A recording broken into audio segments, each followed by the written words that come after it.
I'm JD, and what I'm going to be doing today is basically showing you the concept of synthetic division. And for most students, synthetic division kind of, looks synthetic and, I don't know, fake and not quite like division. But actually what you are doing is division. It's just a different way of thinking about it. So this is an example of a problem in long division, and this is, bam, synthetic division. Well, basically you're doing the same exact thing. It's just in a different form. This right here, you have 2x. This is already done for us. Typically you do 2x times this equals this. Well, this is the same thing as this.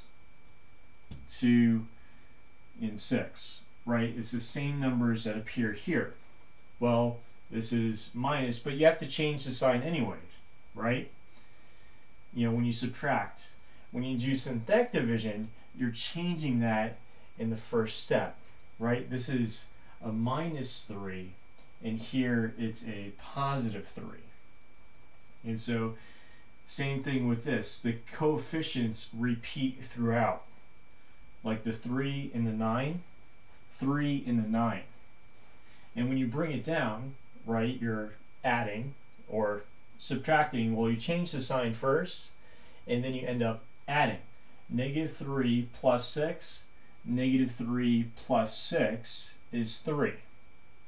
Bring down the 6. 6 plus 9 is 15. 6 plus 9 is 15. So it's the same exact thing, right?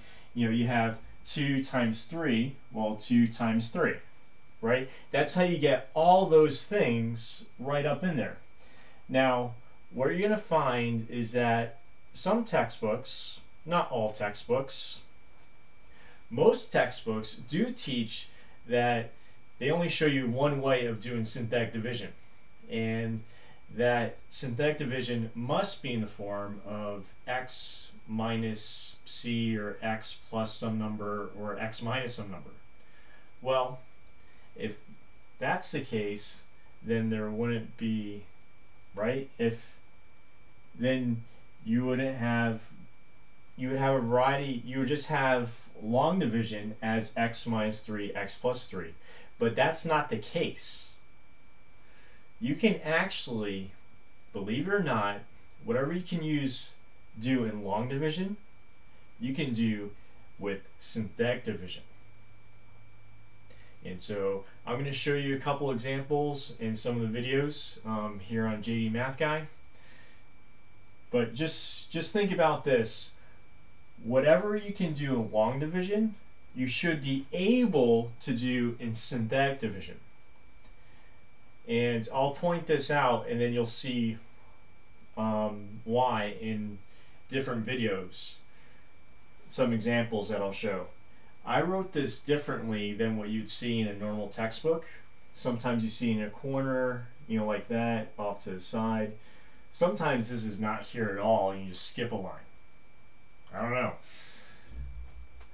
Basically, this right here is going to be your divisor.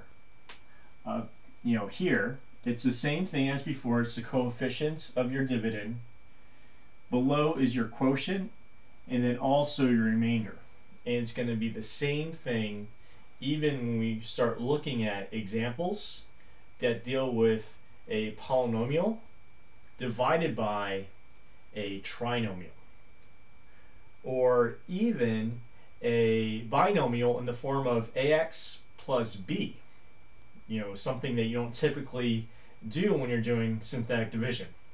So we're going to look at examples like that, and I hope that will be very helpful. Well, basically, that's it.